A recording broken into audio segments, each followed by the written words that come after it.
If you want to land more paid gigs as a photographer or videographer, then you need to nail your pitch. And I'm not talking about going and downloading some Canva template or copying, pasting some messaging template that you found somewhere. I'm talking about the fundamentals of why a brand would actually respond to you, and more importantly, why they would be willing to pay you money. See, because there's actually 3 fundamental wild cards that if you play them correctly, will not only increase your positive response rate, but will also increase your close rate and ultimately how much you can actually charge per client. If you don't know who I am, my name's Nash. I'm a resort and brand photographer. I've worked with some of the top brands in the world, Royal Caribbean, Four Seasons, Marriott, a whole bunch of other ones. And the reason I make these videos is because I want to help you get your first few paid brand deals. So eventually, when you're ready, you want to work with me to help you scale to 10 to 20,000 a month or even more than that. So if I'm going to be completely honest with you, when I was first starting to get my first few clients, I would literally sit there and stare at my computer screen for hours. And honestly, it was just because I didn't have the confidence to press send. So it wasn't because I didn't think my content was good. It wasn't because I didn't think I could get results or that my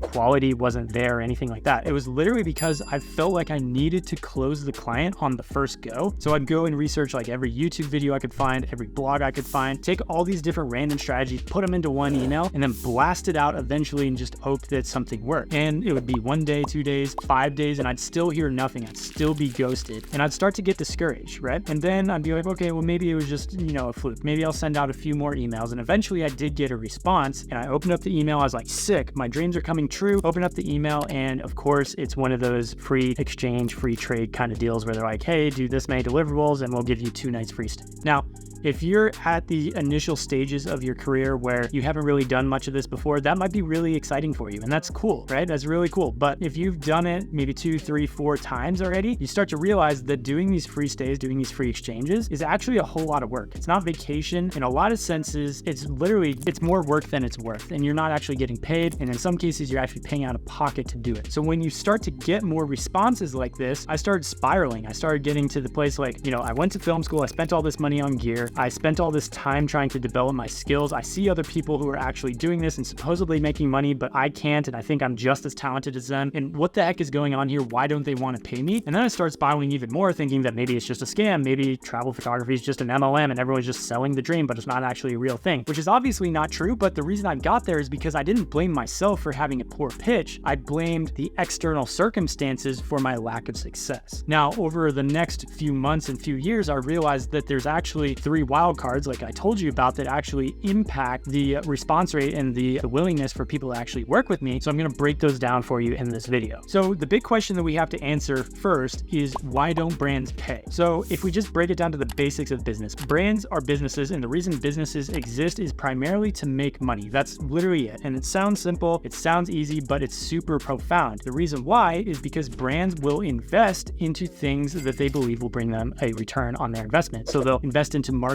initiatives or, whatever it might be, because they think that they'll get a bigger return on investment. In other words, they're investing in value. So if you're pitching brands and you're just getting no's or getting ghosted or getting free collabs or they don't want to pay you, then as tough as it sounds, and it was tough for me to learn this as well, maybe you're not as valuable as you think you are. Now, the good thing about this is that typically there's 3 reasons why brands wouldn't want to pay you. So all we have to do is flip those on their head. So the 3 reasons brands wouldn't want to pay you: number 1, what you sell is not valuable. We just talked about that. Number 2, you don't have enough proof to back up the value that you're claiming that you have. Or number 3, you just aren't different enough. You're a commodity, which means that you can be price shopped against anyone else in the market. So like I said, knowing that those are the 3 red flags that are going to prevent a brand from paying you because it shows that you're not valuable, then all we have to do is flip those on their head. So if the first red flag is that we're not selling something valuable, then we just have to sell something highly valuable. The second thing, if we don't have proof or enough proof that we can actually back up our claim, then we just have to have an overwhelming amount of proof that we can actually do what we're saying that we're claiming we can do. And the third thing is, if we're being price shopped and treated as a commodity, then we just have to make something so completely different than everything else on the market, or just slightly different to the point where the client views this as a more superior service. So now that we have that blueprint in place, we know the 3 things we need to do. Let's break them down more in depth so we can know exactly what we need to do to increase those response rates. So the first thing we talked about is we have to create a more valuable offer. So what even is value? Because what's valuable to me is going to likely be different different than what's valuable to you, and that's completely fine. And what's valuable to Four Seasons Oahu is probably going to be different than what's valuable to some boutique resort in Banff. They're both resorts, but they have a different audience. They have a different marketing tactic. They have different budgets. They have all these different little factors. So understanding who your client is really first and foremost what you need to understand. You got to know what they care about, what their KPIs are, who they've worked with in the past, how they've worked with them, how it's worked out for them, what their marketing initiatives are, what they're really trying to promote, who the competition is. Like, there's all these different little factors that play into what creates value for a brand. So understanding all these things helps you craft and create this sales argument for yourself. Now from there, value is primarily composed of 4 key components. Now I got this from Alex Hormozi. This is not my own personal thing. I wish I could claim it, but essentially it's a division equation. So the top of the equation we want to increase, and the bottom of the equation we want to decrease. So on the top of our value equation, we have dream outcomes. So we need to find the most valuable thing, the lowest hanging fruit, and the biggest shift that we can make in their business tangibly with our skill set to be able to get the biggest results. So if we were to switch something out for the business that you're looking at, what would be something we could switch that they'll see immediate results in the next month or two? How can we increase that dream outcome? The second thing that we want to increase is going to be the perceived likelihood of achievement. So if we have no case studies, no proof, no evidence that this will actually work, then it's a science experiment. It's not actually selling a service, right? But if we have proof that we've done this before, then we increase the perceived likelihood that we can actually accomplish what we're claiming we can accomplish. So we want to increase that top side of the equation and make it as appealing as possible. Now on the bottom of the equation, we want to reduce these things. So the first thing is the effort and sacrifice. So ideally, the client just pays the invoice, signs the contract, and they don't have to be involved in the conversation whatsoever because we take care of it from there on. Now, that's not always going to be the case. Sometimes there's different dynamics with clients, but ideally, they don't have to put in a ton of work on their own to be able to make this happen. And then the last thing we want to decrease is the time to value. So we don't want the end exchange of value being, in a month when the client receives the photos or the videos, right? We want to have value exchanges throughout this entire conversation with the client, throughout the entire relationship, so they don't get buyer's remorse the second that they,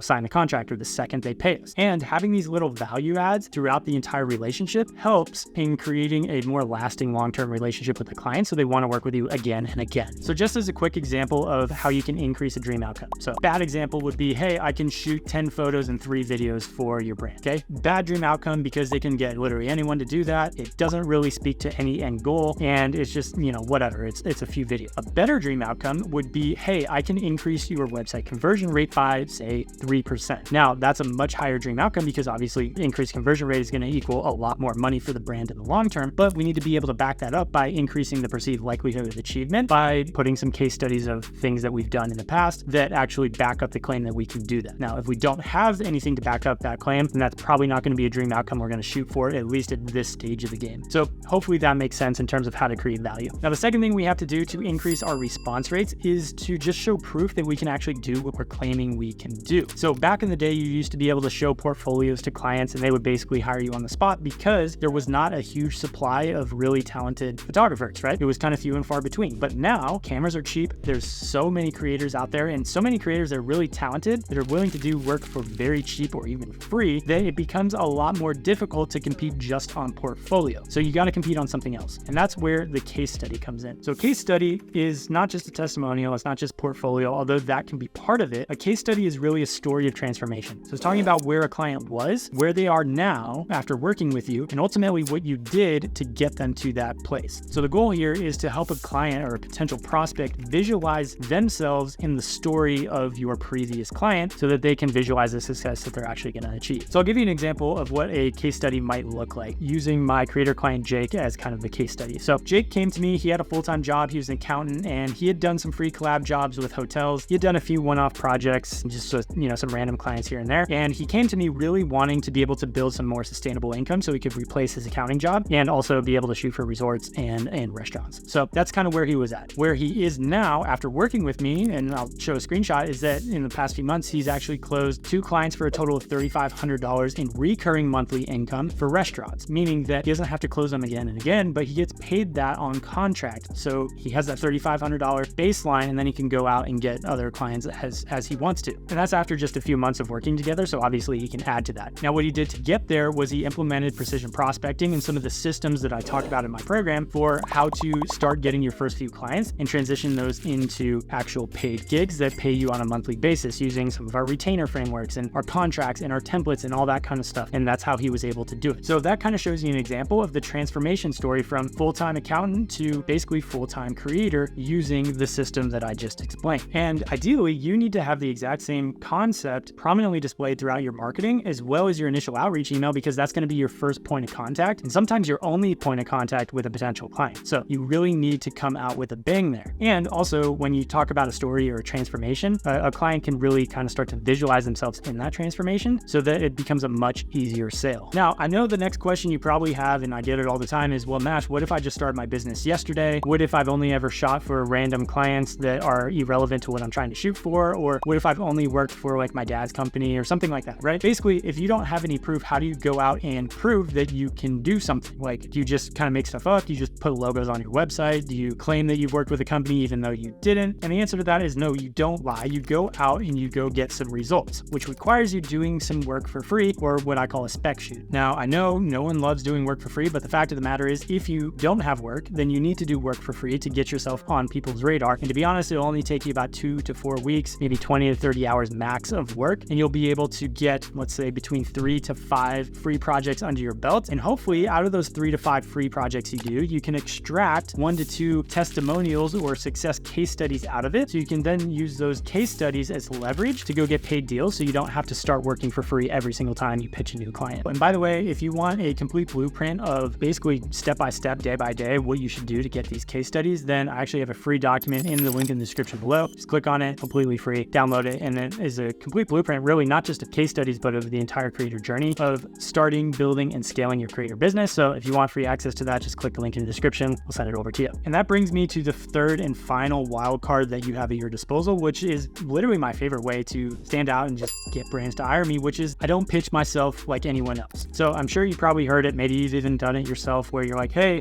I can shoot 10 photos and 3 videos for your resort in exchange for a 3-night stay, or in exchange for $1,000, or fill in the blank. It doesn't really matter. I mean, honestly, if you were a brand manager and you heard that pitch, would that inspire you to clear the rest of your schedule for the day because you can't hardly wait to jump on a call to hear about the pitch? No, because you probably would have heard that exact same pitch like 3 times in the last hour, like if I'm being completely honest. So the question becomes, what would make you as a brand manager want to clear your schedule because you just can't wait to talk to the person? And the answer is something new, unique, or different. Now, I'm not necessarily saying that you have to, create some BR experience in terms of like new, unique, and different. You can definitely still sell photos or reels or banner videos or whatever it is, but the new, unique, different aspect is how you pitch it, how you position it. So you might be selling the exact same thing, but the way you frame it is much different, which makes it feel like a different product. And just as a side tangent, I mean, me and you are creatives, we're all creatives that are watching this video, and we spend all this time and effort trying to be new, unique, and different in our content, but then for some reason, when it comes to prospecting, sales, all this kind of stuff, we just like to copy and paste answer, and then we wonder why we're not standing out. Well, maybe it's just because you're not being creative in your outreach, in your sales, and your messaging. So apply that same creativity that you put into your content to your sales process, to your messaging, to your positioning, and you'll see that you have a much better result. So it all comes down to being unique. And obviously I can't teach you how to be unique, because that's like me teaching a masterclass on how to be authentic. I can't do that. And if you're a person, I'm a person, I can't teach you how to be you. But what I can do is walk you through a framework of thinking that I like to go through whenever I'm creating proposals or outreach messages or sales scripts or sales processes that I don't want to immediately be thrown in the trash, which if I'm being honest, I never want it to be thrown in the trash. So I would highly recommend this frame of thinking whenever you're trying to design your outreach. So it's basically just a series of 6 questions that you ask yourself. The first one is, what is the biggest problem that this brand I'm about to pitch is facing? And a little caveat to that is, what is the biggest problem that they're currently facing that I can solve with my skill set? And it's likely not that they need more pictures or they need more videos. It's likely something on the conversion, sales, marketing, somewhere in that realm. The second thing is, you want to start looking through their website and their social content and start asking yourself, based on what I'm seeing of their content so far, what can I assume they believe about content marketing? So if you go to their Instagram, their content absolutely sucks and they're inconsistent, then you can make some assumptions on what they believe about their content marketing. Just the same as if you go to their website and it's killer, they have amazing content, you can also make some assumptions there as well. Then the next question is, why is what they're doing wrong or ineffective? So if they're inconsistent, if it's not good content, obviously that's an easy call out. But if they're doing a great job, they're consistent, their content looks good, and it's getting decent engagement, whatever, then maybe it's not wrong or ineffective, but what are we doing, or what can they be doing that they're not, that would amplify the reach or amplify the effect that this content has for their brand? The fourth thing you can ask yourself is, what can you do personally instead to get better results for the client based on the goal that you think that you could help them achieve? And then the fifth is just, why is that better? So you'll start to see that all these questions are kind of building on each other, and they're essentially just building a sales pitch as to why a client should hire you instead of anybody else in the market. And then lastly, the sixth question, which we've kind of already gone over, is what proof do you have that you can actually achieve this result for the client? Again, if you don't have proof of results, then go back to stage number 2, where we talk about case studies, or you can download the blueprint that I talked about before at the link in the description below. So just going through this exercise alone is going to give you a lot more clarity on who your client is, what they need, and more importantly, how you can serve them and be different so that you get a better response rate, so that you can close better, and ultimately so you can charge a whole lot more money than you're probably charging right now. So you can probably see that just going through this exercise alone is going to get you far better results than just going and downloading some Canva template or copy and pasting another messaging template that you found somewhere. So now that you know how to use psychology to increase your response rates, it really doesn't matter unless you have something killer to offer them. So check out this video here where I show you exactly how to create a $5,000 a month offer that brands can't say no to.